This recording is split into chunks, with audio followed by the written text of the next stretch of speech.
Welcome to IAC. So ఈ వీడియోలో important MCQs, current affairs MCQs with timer discuss చేద్దాం. So first question చూద్దాం. Your time starts now.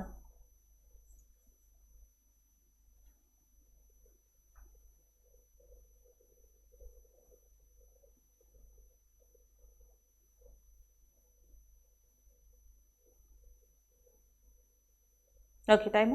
So ఇక్కడ question వచ్చేటప్పటికి, what is the theme of 2021 world refugee day? 2021 ప్రపంచ శరణార్థుల దినోత్సవం, world refugee day అనేది మనకి ఎవ్రీ ఇయర్ కూడా ఎప్పుడు అంటే June 20th. So every year June 20th world refugee day అనే ఒక దాన్ని రికగ్నైజ్ చేయడం జరిగింది. అయితే దాని యొక్క థీమ్ ఏంటి 2021లో, దాని యొక్క ఇతివృత్తాంతం ఏంటి అని అడుగుతున్నారు. Together we heal, learn and shine, every action counts, all life matter, now more than ever we need stand with refugees, we stand together with refugees. So answer వచ్చేసి మనకి together we heal, learn and shine. So option A అనేది correct answer. 2021 world refugee day యొక్క theme వచ్చేటప్పటికి together we heal, learn and shine. అలాగే world refugee day అనేది ఎప్పుడు అంటే June 20th అని. దీన్ని రికగ్నైజ్ చేసింది ఎవరు అంటే United nation general assembly.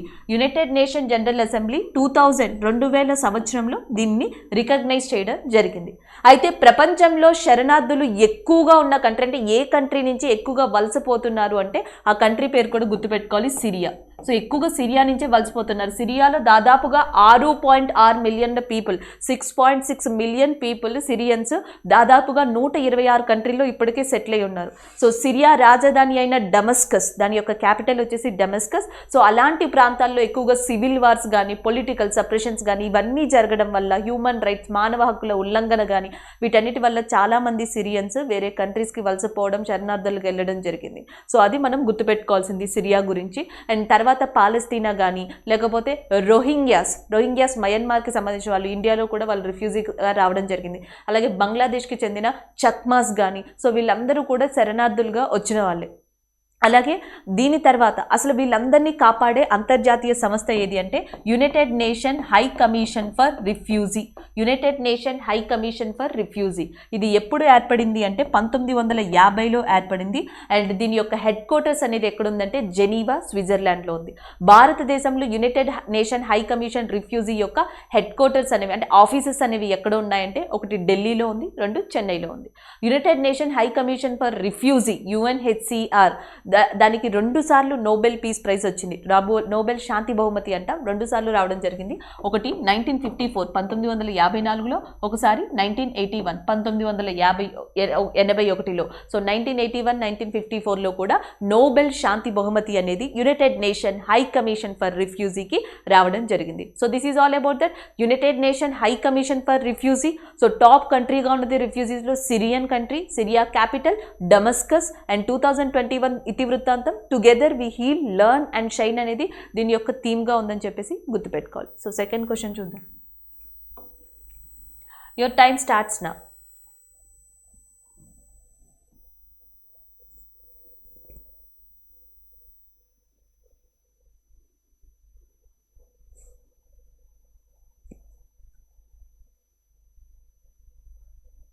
Time up.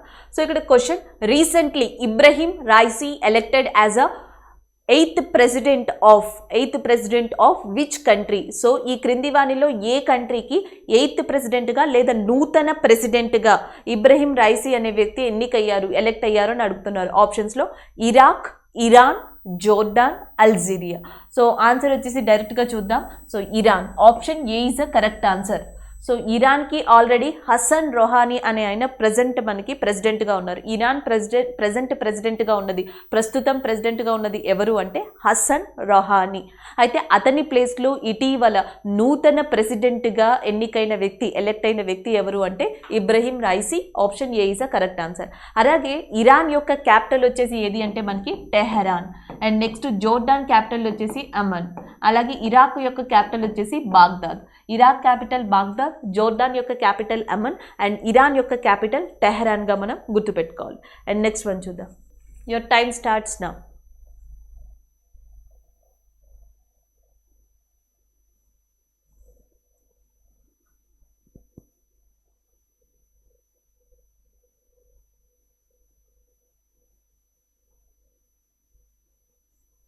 Okay, question చూద్దాం.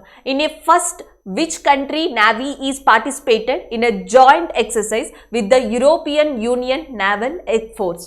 So European Union naval force అంటున్నాం, అంటే EU నావల్ ఫోర్స్ అని కూడా పిలవచ్చు.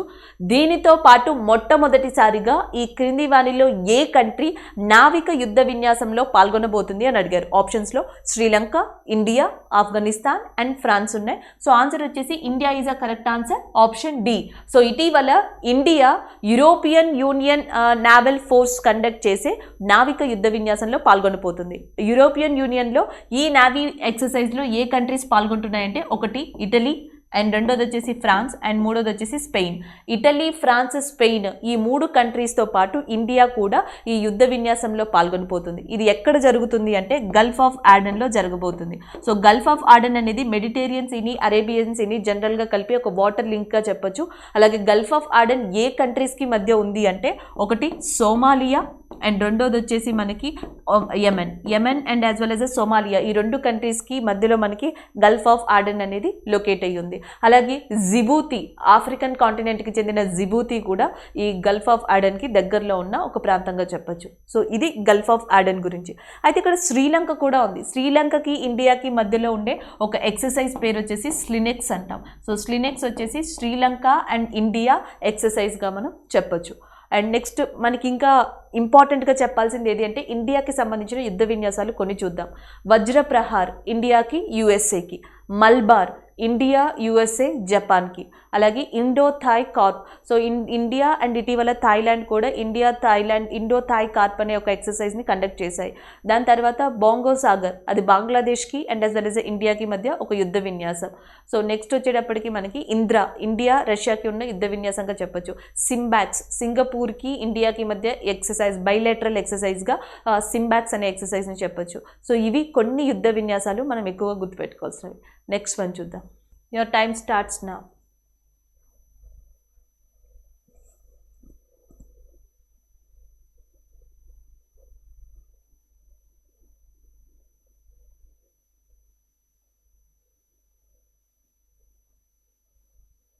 ఓకే, ఇక్కడ క్వశ్చన్ చూద్దాం.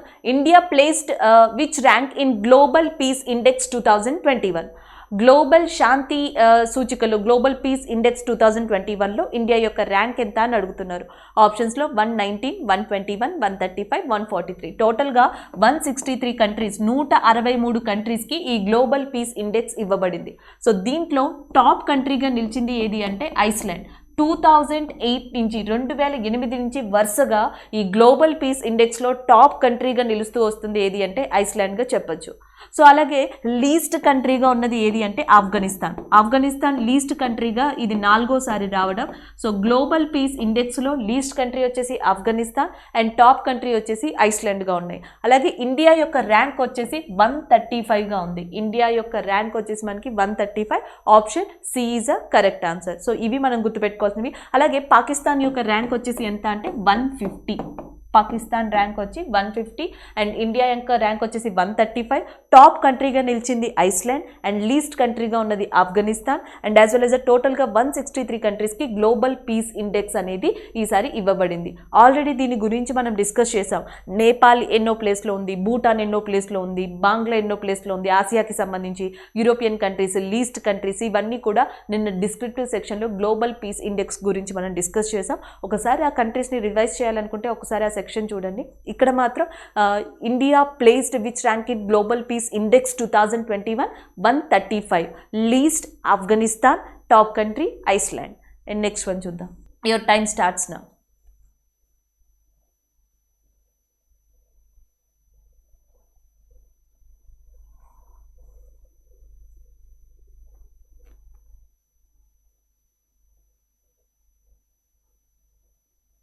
Okay, time.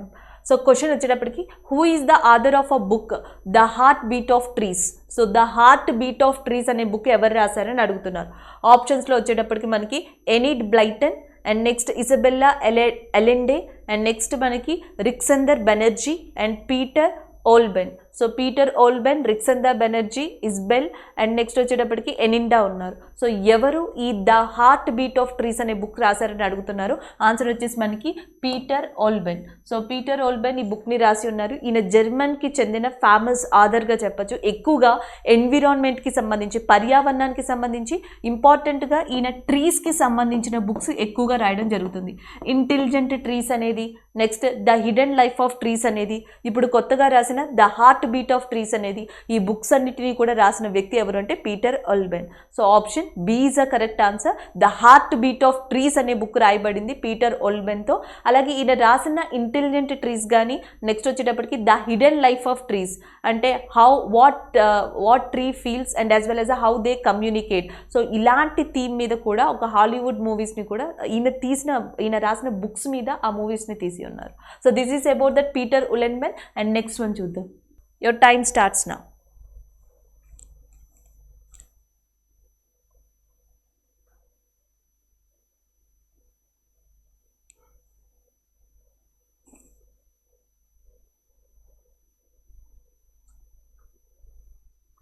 Okay. Question: Who has been reappointed for second term as a UN Secretary General? So రెండవసారి UN secretary జనరల్గా తిరిగి ఎన్నికైన వ్యక్తి, అపాయింట్ అయిన వ్యక్తి ఎవరని అడుగుతున్నారు. ఆప్షన్స్లో పీటర్ థామ్సన్, ఆయన అమెరికాకి చెందిన వ్యక్తి. And next Abdullah Shahid. So Abdullah Shahid గురించి ఆల్రెడీ మనకు తెలుసు. ఇటీవల యునైటెడ్ నేషన్ జనరల్ అసెంబ్లీకి చైర్మన్గా ఎన్నికైన వ్యక్తి, డైరెక్టర్గా జనరల్గా ఎన్నికైన వ్యక్తి వచ్చేసేటప్పటికి మనకి అబ్దుల్లా షహీద్. మాల్దీవ్స్కి చెందిన అబ్దుల్లా షహీద్ ఇటీవల United nation general assembly general డైరెక్టర్గా ఎన్నికవ్వడం జరిగింది. అది మనం డిస్కస్ చేసాం. సో దాని తర్వాత Ban Ki Moon. So Ban Ki Moon South కొరియాకి చెందిన వ్యక్తి and as well as Asia నుంచి యునైటెడ్ నేషన్ సెక్రటరీ జనరల్గా 2 సార్లు వర్క్ చేసిన ఆసియన్ ఎవరు అంటే బాన్ కీ మూన్. ఈయన సౌత్ కొరియాకి చెందిన వ్యక్తి. సో నెక్స్ట్ వచ్చేటప్పటికి ఆంటోనియో గ్యూటెరెస్. 2017లో ఆంటోనియో గ్యూటెరెస్ యునైటెడ్ నేషన్స్కి సెక్రటరీ జనరల్గా ఎన్నికవ్వడం జరిగింది. 2021తో ఆయన 5 సంవత్సరాల పదవీ కాలం ముగుస్తుంది. సో అందుకని చెప్పేసి యునైటెడ్ నేషన్ జనరల్ అసెంబ్లీ దీనికి ఎలక్షన్స్ కండక్ట్ చేసింది. దేనికి? UN సెక్రటరీ జనరల్కి. ఆ ఎలక్షన్స్లో తిరిగి రెండవసారి కూడా Antonio Guterres so UN secretary జనరల్గా ఎన్నికయ్యారు. 2026 వరకు UN యొక్క సెక్రటరీ జనరల్గా ఆంటోనియో గ్యూటెరెస్సే కొనసాగుతారు. Option A is a correct answer. అలాగే ఆంటోనియో గ్యూటెరెస్ ఆల్రెడీ పలు అంతర్జాతీయ సంస్థల్లో వర్క్ చేశారు. United nation high commission for refugee, ఇందాకే చెప్పుకున్నాం ఫస్ట్ క్వశ్చన్లో. United nation high commission for refugee 1950లో ఎస్టాబ్లిష్ అయింది. బాండ్లో హెడ్ క్వార్టర్స్ ఉంది అని చెప్పి. దానికి 2015లో కమిషనర్గా ఆంటోనియో గ్యూటెరెస్ చేశారు. ఈయన ఏ కంట్రీకి చెందిన వ్యక్తి అంటే పోర్చుగల్ కంట్రీకి చెందిన వ్యక్తి. ఈయన సౌత్ కొరియాకి చెందిన వ్యక్తి. అండ్ అబ్దుల్లా షహీద్ మాల్దీవ్స్కి చెందిన వ్యక్తి. So this is all about that UN and UN related information. And next one చూద్దాం. అలాగే ఇంకొక విషయం ఏంటి అంటే మనం గుర్తుపెట్టుకోవాల్సింది, యునైటెడ్ నేషన్స్ యొక్క సెక్రటరీ జనరల్గా ప్రస్తుతం ఉన్నది ఆంటోనియో గ్యూటెరెస్సే.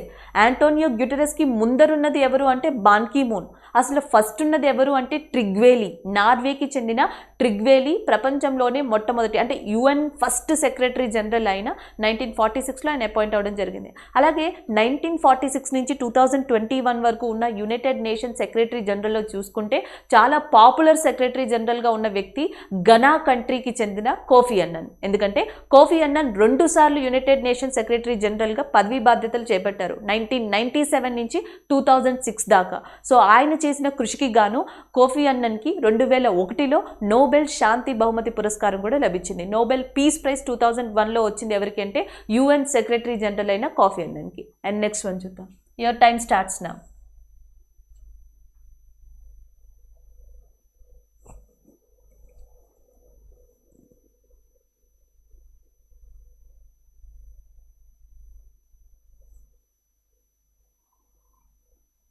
ఓకే, ఇక్కడ క్వశ్చన్ వచ్చేటప్పటికి who has won the prestigious united nation land for life award 2021. Land for life award 2021 ఎవరు గెలుచుకున్నారు అని అడుగుతున్నారు. ఆప్షన్స్లో Shyam Sundar Jyani and Pradeep Krishna and next Sunita Narain, Vandana Shiva. మీకు ఈ పర్సన్ పేరు తెలుసు ఆల్రెడీ, సునీతా నారాయణ్. ఇటీవల ఒక ఎన్విరాన్మెంట్ బోర్డుకి ఈవిడ మెంబర్గా ఎన్నికయ్యారు. ఇండియా తరపున ఎన్విరాన్మెంట్ బోర్డుకి మెంబర్గా ఎన్నికైన వ్యక్తి సునీతా నారాయణ్. అలాగే స్టాక్ హోలం వాటర్ ప్రైజ్ని కూడా అందుకున్న వ్యక్తి అని చెప్పేసి మనం ఈమె గురించి డిస్కస్ చేసుకున్నాం. అండ్ నెక్స్ట్ ఇంకొక పర్సన్ ఉన్నారు ఇక్కడ, శ్యామ్ సుందర్ జైన్. సో శ్యామ్ సుందర్ జైన్ బికనీర్ ప్రాంతంలో సోషాలజీ ఫ్యాకల్టీగా వర్క్ చేస్తున్నారు. 17 సంవత్సరాల నుంచి రాజస్థాన్లోని దాదాపు 1500 విలేజెస్లో ఈయన ట్రీస్కి సంబంధించిన ఒక మూమెంట్ని కంటిన్యూ చేస్తున్నారు. అండ్ అది ఆ మూమెంట్ వల్ల చాలా ట్రీస్ అనేవి రాజస్థాన్లో మనకి కనిపిస్తూ ఉన్నాయి. 1500 విలేజెస్లో ఈ ట్రీస్ని ఎస్టాబ్లిష్ చేయడం, ట్రీస్ని పెంచడం, వీటి వెనకాల ఉన్న వన్ ఆఫ్ ది ఇంపార్టెంట్ పర్సన్గా శ్యామ్ సుందర్ జైన్ అని చెప్పొచ్చు. సో ఈ సంవత్సరం శ్యామ్ సుందర్ జైన్ ఫ్రమ్ రాజస్థాన్, ఈయనకి ల్యాండ్ ఫర్ లైఫ్ అవార్డ్ 2021 అనేది లభించింది. ఈ అవార్డుని ఈయనకి ఎప్పుడు ఇస్తారు అంటే ఆగస్టు 8న ఇవ్వడం జరుగుతుంది. సో ఆగస్టు 8న శ్యామ్ సుందర్ జైన్కి ఈ అవార్డుని ఇస్తారు. ఎక్కడ అంటే కుబాకి. సో కుబాకి అనే ప్రాంతంలో ఇవ్వడం జరుగుతుంది. ఇది వచ్చేసి మనకి చైనాలో ఉంది. చైనాలో ఆగస్టు 8న ఇంటర్నేషనల్ డెజర్ట్ కాన్ఫరెన్స్ ఒకటి జరుగుతుంది. సో ఆ ప్రాంతంలో ఆ సందర్భంగా కుబూకి ప్రాంతంలో ఈయనకి శ్యామ్ సుందర్ జైన్కి ల్యాండ్ ఫర్ లైఫ్ అవార్డ్ 2021 అనేది ఇస్తారు. అలాగే united nation conservation on combat and desertification UNCCD మీకు గుర్తుండే ఉంటుంది. UNCCD యొక్క హెడ్ క్వార్టర్స్ బాండ్లో ఉంది. అది ప్రతి సంవత్సరం కూడా కాన్ఫరెన్స్ ఆఫ్ పార్టీస్ అనే సమావేశాన్ని ఏర్పరుస్తుంది. కాన్ఫరెన్స్ ఆఫ్ పార్టీస్ 2019లో కాన్ఫరెన్స్ ఆఫ్ పార్టీ సమావేశాన్ని ఇండియా హోస్ట్ చేసింది. సో ఇండియా అతిథిగా వ్యవహరించింది. అలాగే నెక్స్ట్ కాన్ఫరెన్స్ ఆఫ్ పార్టీ సమావేశానికి UNCCD యొక్క నెక్స్ట్ కాన్ఫరెన్స్ ఆఫ్ పార్టీ సమావేశానికి ఎవరిని ఆహ్వానిస్తారంటే శ్యామ్ సుందర్ జైన్ని.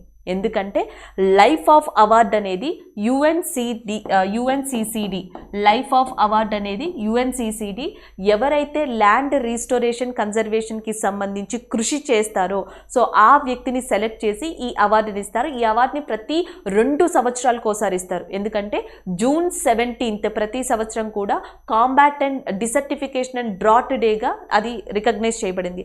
ఆ డే సందర్భంగా ప్రతి 2 సంవత్సరాలకు ఒకసారి ఈ అవార్డుని ఇవ్వడం జరుగుతుంది. ఈ అవార్డు ఎవరైతే అందుకుంటారో సో వాళ్ళని కాన్ఫరెన్స్ ఆఫ్ పార్టీ సమావేశానికి UNCCD యొక్క కాన్ఫరెన్స్ ఆఫ్ పార్టీ సమావేశానికి ఒక గెస్ట్గా కూడా పిలవడం జరుగుతుంది. So this is all about that land for the life award Shyam Sundar Jain. Already నేను డిస్క్రిప్టివ్లో మెన్షన్ చేశాను కొంతమంది పేర్లు, ఒకసారి రివైజ్ చేద్దాం. ఒకటి మనకి ట్రీ మ్యాన్ ఆఫ్ ఇండియా అని చెప్పేసి యోగానందన్, ముత్తుమరై యోగానందన్ గురించి మనం చెప్పుకున్నాం, ట్రీ మ్యాన్ ఆఫ్ ఇండియా అంటాం. అలాగే వాటర్ మ్యాన్ ఆఫ్ ఇండియా అని చెప్పేసి Rajendra Singh, bird man of India వచ్చేసి సలీం అలీ, అలాగే milk man of India Verghese Kurien. So ఇలాంటి పేర్లని గుర్తుపెట్టుకోండి. మేధో పాట్కర్, సో మేధో పాట్కర్ నర్మదా బచావో మూమెంట్కి సంబంధించి. బిష్నోయి, ఇది రాజస్థాన్లో ట్రీస్కి సంబంధించిన బిష్నోయి మూమెంట్ అనేది కూడా జరిగింది. Bishnoi Devi one of the famous environment యాక్టివిస్ట్గా కూడా మనం చెప్పొచ్చు. అండ్ నెక్స్ట్ వన్ చూద్దాం. Your time starts now.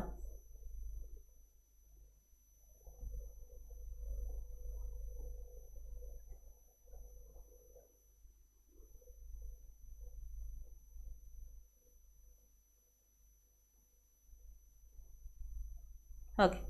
A recent study by researchers at the IIT Gandhinagar has established the presence of coronavirus in water samples from which river?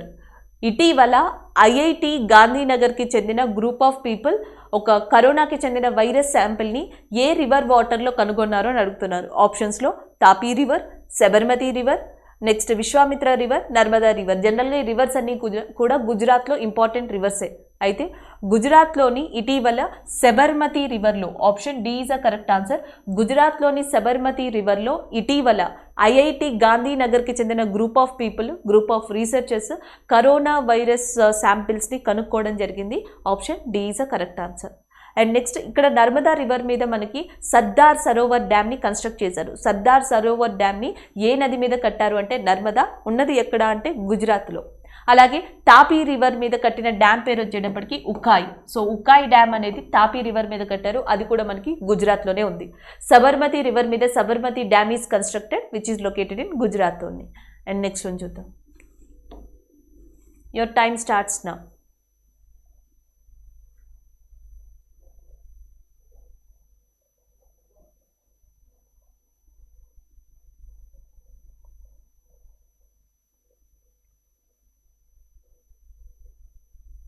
Okay.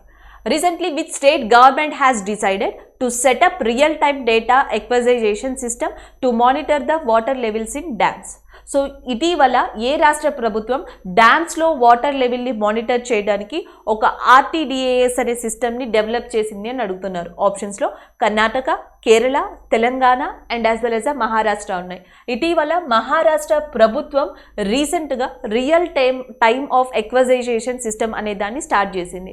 So దీని ద్వారా ఏం చేస్తుందంటే ఆ డ్యామ్లో ఉన్న వాటర్ని కానీ వాటర్ లెవెల్ని కానీ సో దానికి సంబంధించిన ఇంపార్టెంట్ డేటాని కలెక్ట్ చేయడం అండ్ దాన్ని మానిటర్ చేయడం అనేది ఈ సిస్టమ్ యొక్క మెయిన్ ఇంపార్టెన్స్గా చెప్పొచ్చు. మహారాష్ట్ర ప్రభుత్వం దీన్ని స్టార్ట్ చేసింది.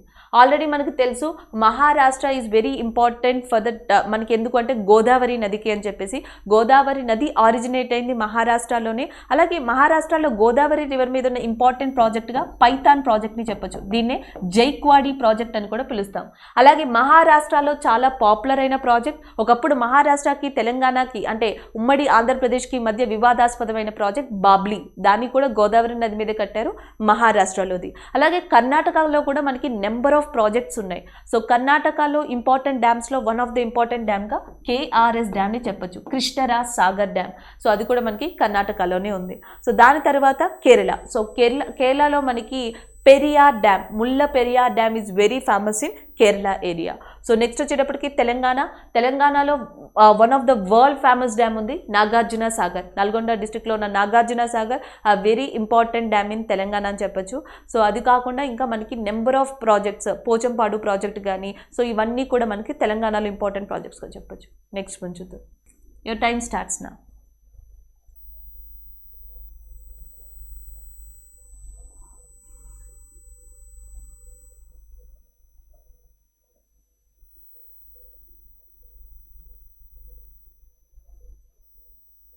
Okay, time up.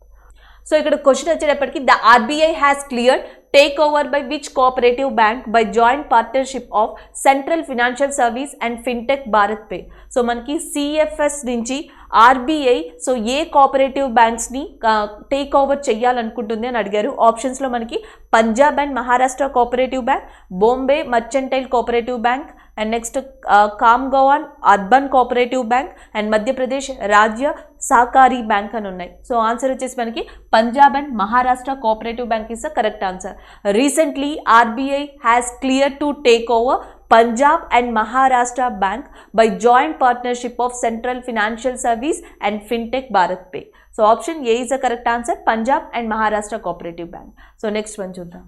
Your time starts now.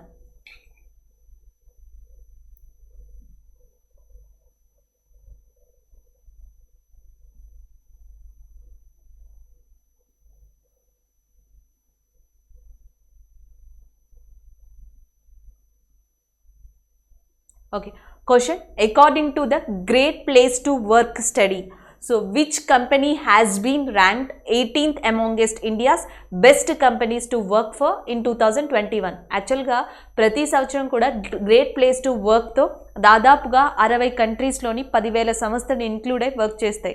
వాటి డేటాని ప్రొవైడ్ చేయడం జరుగుతుంది.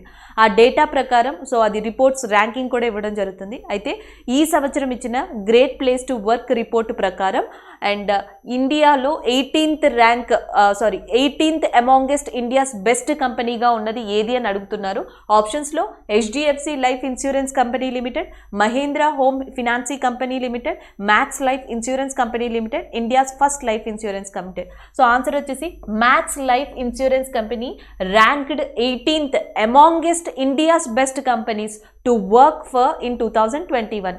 అమాంగెస్ట్ ఇండియాస్ బెస్ట్ కంపెనీస్, భారతదేశం యొక్క బెస్ట్ కంపెనీస్లో 18th ర్యాంక్ వచ్చింది దేనికి అంటే మ్యాక్స్ లైఫ్ ఇన్సూరెన్స్ కంపెనీకి గ్రేటెస్ట్ ప్లేస్ టు వర్క్ రిపోర్ట్లో. అండ్ నెక్స్ట్ వన్ చూద్దాం. Your time starts now.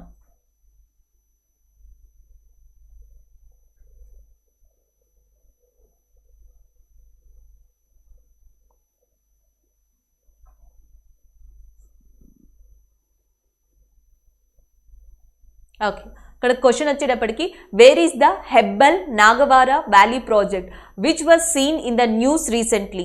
So ఇటీవల వార్తల్లో ఉన్న Hebbal and Nagawara valley project అనేది ఏ స్టేట్కి సంబంధించింది అని అడుగుతున్నారు. ఆప్షన్స్లో Tamil Nadu, Odisha, Karnataka and Kerala. So answer వచ్చేటప్పటికి Karnataka is a correct answer, option C. So కర్ణాటకకి చెందిన హెబ్బల్ నాగ్వార వ్యాలీ ప్రాజెక్ట్ అనేది ఇటీవల వార్తల్లో కనిపించింది. ఎందుకంటే సో ఈ చుట్టుపక్కల హెబ్బల్ నాగవాల వ్యాలీకి చుట్టుపక్కల ఒక లేక్ని అండ్ యాజ్ వెల్ యాజ్ కొన్ని ప్రాజెక్ట్స్ని నిర్మించాలి అని కర్ణాటక ప్రభుత్వం నిర్ణయించుకుంది. సో దానికి గాను ఆ చుట్టుపక్కల ఉన్న దాదాపుగా 6,000 ట్రీస్ని రిమూవ్ చేయాలి అని చెప్పేసి కూడా ఈ ప్రాజెక్ట్లో అది మెన్షన్ చేయడం జరిగింది. సో దానికి అబ్జెక్షన్ చేస్తూ కొన్ని ధర్నాలు కూడా స్టార్ట్ అయ్యాయి, కొన్ని అబ్జెక్షన్స్ కూడా స్టార్ట్ అయ్యాయి. సో అందుకని చెప్పేసి మనకి హెబ్బల్ నాగవార వ్యాలీ ప్రాజెక్ట్ అనేది న్యూస్లో ఉంది. జనరల్గా దాని గురించి చెప్పుకోవాలంటే డిఫరెంట్ ఇంపాక్ట్స్ కానీ ఇష్యూస్ కానీ చాలా ఉన్నాయి. కానీ సింపుల్గా ఏంటంటే హెబ్బల్ నాగవార వ్యాలీ ప్రాజెక్ట్ న్యూస్లో ఉండడానికి కారణం ఆ ప్రాంతంలో లేక్స్ని డెవలప్ చేయాలి అండ్ కొన్ని ప్రాజెక్ట్స్ని డెవలప్ చేయాలనే ఉద్దేశంతో సో అక్కడ ఉన్న ట్రీస్ని దాదాపుగా 6,000 చెట్ల వరకు రిమూవ్ చేయాలని చెప్పేసి ఈ ప్రాజెక్ట్ కింద నిర్ణయించుకున్నారు. సో అలాంటి నిర్ణయాన్ని వ్యతిరేకిస్తూ చాలా ధర్నాలు, చాలా మూమెంట్స్ కూడా ఆల్రెడీ స్టార్ట్ అయ్యాయి కర్ణాటకలో. అందుకని చెప్పేసి అది న్యూస్లో ఉంది. ఇది ఇండియాలో జనరల్గా ఎప్పుడు అంటే మనం ఎక్కువగా ఫ్రీక్వెంట్గా చూసేది. నార్మల్గా చెప్పాలంటే ఇలాంటి ప్రాబ్లమ్స్ ఎదుర్కొంటున్నాం. డెవలప్మెంట్ అనేది ఒకవైపు, డెవలప్మెంట్ జరుగుతున్నప్పుడు ఎన్విరాన్మెంటల్ థ్రెట్ అనేది ఇంకొక వైపు ఉంటుంది. ఇది మనకి కామన్గా కనిపించే ఇష్యూ అని చెప్పొచ్చు. ఎందుకంటే ఇది వరకు నర్మదా బచావో ఆందోళన కూడా అందుకే స్టార్ట్ అయింది, చిప్కో ఉద్యమం కూడా అందుకే స్టార్ట్ అయింది, సైలెంట్ వ్యాలీ మూవ్మెంట్ కూడా అందుకే స్టార్ట్ అయింది. సైలెంట్ వ్యాలీ మూవ్మెంట్ కేరళలో జరిగింది, అలాగే చిప్కో ఉద్యమం అనేది ఉత్తరప్రదేశ్ ఉత్తరాఖండ్లో జరిగింది, అలాగే నర్మదా బచావో మధ్యప్రదేశ్, గుజరాత్ లాంటి ప్రాంతాల్లో మేధవ్ పాట్కర్ దాన్ని కంటిన్యూ చేశారు. సో ఇవన్నీ బిష్నోయి మూవ్మెంట్ రాజస్థాన్లో జరిగింది, చెట్లను వేయకుండా ఉండడానికి. ఇవన్నీ చెట్లని రక్షించడానికి జరిగిన ఉద్యమాలే. సో అలాంటి ఒక ఇష్యూ ఇప్పుడు స్టార్ట్ అయింది, అదే Hebbal Nagawara valley project issue which is started in Karnataka area. Option C is a correct answer. And next one చూద్దాం. Your time starts now.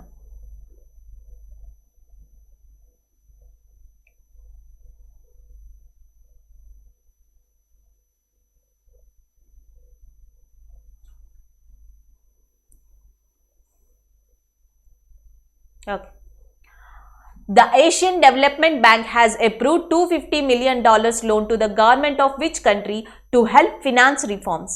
So మనకి ఏషియన్ డెవలప్మెంట్ బ్యాంక్ ఫిలిప్పీన్స్ కేంద్రంగా పనిచేస్తుంది. అయితే $250 మిలియన్ లోన్ని ఏ కంట్రీకి ఇవ్వడం కోసం, అది ఫినాన్స్ రిఫార్మ్స్ పేరు మీద ఏ కంట్రీకి ఇస్తుంది అని చెప్పేసి అడిగారు. ఫినాన్స్ రిఫార్మ్స్ పేరు మీద ఆప్షన్స్లో Bangladesh, Sri Lanka and as well as Myanmar, India.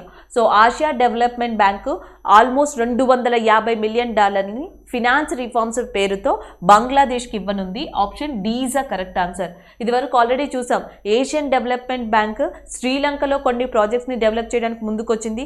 Asian development bank ఇండియాలోని చెన్నై కన్యాకుమారి కారిడార్ని డెవలప్ చేయడం కోసం ఇన్వెస్ట్ చేసింది. అలాగే ఇటీవల Asian Development Bank finance reforms పేరుతో బంగ్లాదేశ్లో $250 మిలియన్ సో ఇన్వెస్ట్ చేయనుంది. Option B is a correct answer. Next one చూద్దాం. Your time starts now.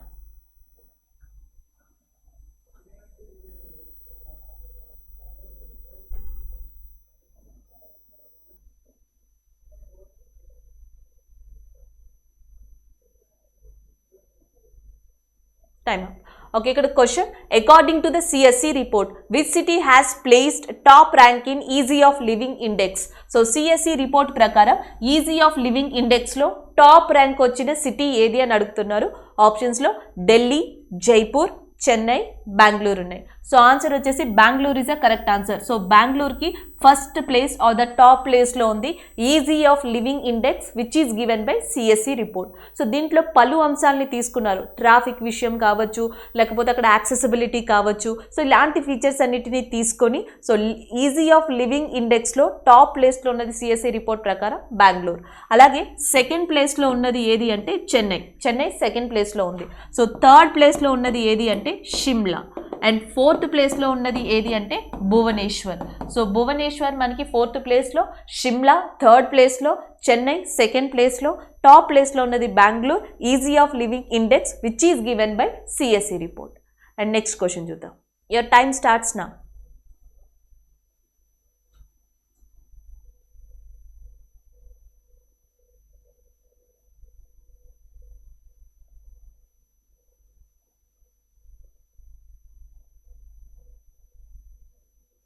Okay.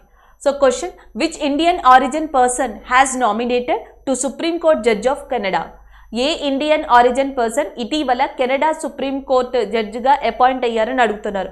ఆప్షన్స్లో అనితా ఆనంద్, నెక్స్ట్ అహ్మద్ హుసేన్, నెక్స్ట్ వచ్చేసి Navdeep Bains and next Mohammed Jamal. So answer వచ్చేసి Mohammed Jamal is a correct answer, option A. ఇటీవల Indian origin భారత సంతతికి చెందిన మొహమ్మద్ జమల్ని కెనడా యొక్క సుప్రీంకోర్టు జడ్జిగా అపాయింట్ చేయడం జరిగింది. సో అది ఇక్కడ ఆన్సర్ మనకి. అలాగే మొత్తం కెనడా యొక్క చరిత్రలోనే 160 ఏళ్ళ దాదాపు చరిత్రలోనే వైట్స్ కాకుండా ఫస్ట్ పర్సన్, ఇండియన్ ఆరిజిన్ కావచ్చు, ఏ ఇతర పర్సన్ అయినా కావచ్చు, the first person other than the whites Mohammed జమల్ని అక్కడ సుప్రీంకోర్టు జడ్జిగా అపాయింట్ చేయడం. కెనడా న్యూస్లో ఉంది కాబట్టి కెనడా యొక్క క్యాపిటల్ గుర్తుపెట్టుకోండి, ఒటావా. అలాగే కెనడాని యుఎస్ని విడదీసే ఇంటర్నేషనల్ బౌండరీ పేరు వచ్చేసి 49 degrees parallel. 49 degrees parallel అనేది కెనడా యుఎస్ఏని సెపరేట్ చేస్తుంది. కెనడా యొక్క రాజధాని ఒటావా. కెనడా సుప్రీంకోర్టుకి ఇటీవల నూతనంగా అపాయింట్ అయిన Indian origin judge Mohammad Jamal. Option A is the correct answer. Your time starts now.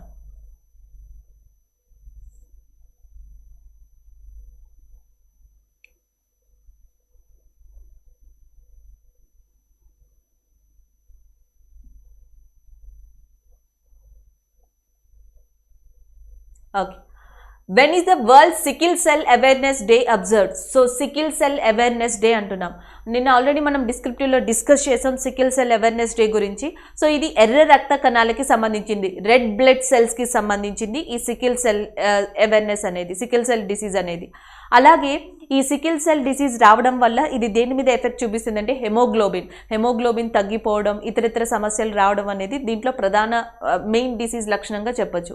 అలాంటి సికిల్ సెల్ గురించి అవేర్నెస్ ఇవ్వడం కోసం వరల్డ్ సికిల్ సెల్నెస్ అవేర్నెస్ డే అనేది ఎప్పుడూ అని అడుగుతున్నారు. ఆప్షన్స్లో 19th June, 20th June, 15th June, 17th June అని ఉన్నాయి. సో ఆన్సర్ వచ్చేసి మనకి 19th June is a correct answer, option B.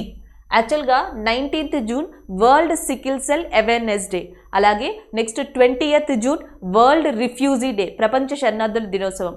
Next 21st June international yoga day and music day. World music day and international yoga day కూడా June 21st. June 20 వచ్చేటప్పటికి మనకి ఏదైతే world refugee day ఉందో దాన్ని recognise చేశారు. Next 19th June వచ్చేటప్పటికి world sickle cell awareness day. 19, 20, 21 ఈ మూడింటిని వరుసగా గుర్తుపెట్టుకోండి. సో లేకపోతే ఒకసారి మళ్ళీ చూద్దాం. 17th June ఎక్కువగా కనిపిస్తూ ఉంటుంది మనకి న్యూస్లో. ఇదేంటంటే desertification and drought. Desertification and డ్రాట్కి సంబంధించి లేదా ల్యాండ్ ఇష్యూ అలా గుర్తుపెట్టుకోండి. ల్యాండ్ కుదించుకుపోవడాన్ని, లేకపోతే ల్యాండ్ ఇరాడికేట్ అయిపోవడం, నివాసయోగ్యంగా ఉన్న ల్యాండ్ తగ్గిపోవడం, ఇవన్నీ కూడా డిసర్టిఫికేషన్లోకే వస్తాయి. Desertification and drought day UN ఎప్పుడు రికగ్నైజ్ చేసిందంటే 17th. సో 19th వచ్చేటప్పటికి world sickle cell awareness day. 20th June 20th వచ్చేటప్పటికి refugee day, world refugee day. June 21st వచ్చేటప్పటికి వరల్డ్ మ్యూజిక్ డే వస్తుంది, ఇంటర్నేషనల్ యోగా డే కూడా వస్తుంది. ఈ నాలుగిటిని కూడా అట్లా గుర్తుపెట్టుకోండి. అండ్ నెక్స్ట్ వన్ చూద్దాం. ఇక్కడికి వచ్చేటప్పటికి answer 19th June. And next one, your time starts now.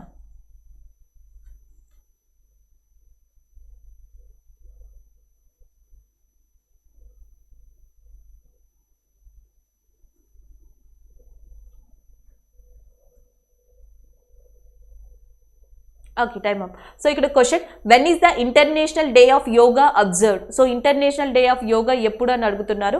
ఆప్షన్స్లో 22nd July, 29th August, 21st August, 21st June. So option A is a correct answer, 21st June. So 21st June యొక్క ప్రాముఖ్యత ఏంటి అంటే ఇదే రోజు international yoga day, world music day and northern హెమిస్ఫియర్లో ఉత్తరార్ధగోళంలో longest day కింద కూడా 21st June అనే దాన్ని చెప్తారు. అయితే ఈ సంవత్సరం ఇంటర్నేషనల్ యోగా డే యొక్క థీమ్ ఏంటి అంటే యోగా ఫర్ వెల్నెస్ అనేది దీని యొక్క ఇతివృత్తాంతం. యోగా ఫర్ వెల్నెస్ అనేది ఇంటర్నేషనల్ యోగా డే 2021 యొక్క థీమ్, ఇతివృత్తాంతంగా గుర్తుపెట్టుకోవాలి. అలాగే మినిస్ట్రీ ఆఫ్ ఆయుష్ యోగాకి సంబంధించిన ఒక మొబైల్ యాప్ని కూడా ఇంటర్నేషనల్ యోగా డే సందర్భంగా ఇటీవల లాంచ్ చేసింది. సో దాన్ని పక్కన పెడితే మొట్టమొదటి ఇంటర్నేషనల్ యోగా డే అనే దాన్ని ఎప్పుడు స్టార్ట్ చేశారంటే 2015లో స్టార్ట్ చేయడం జరిగింది.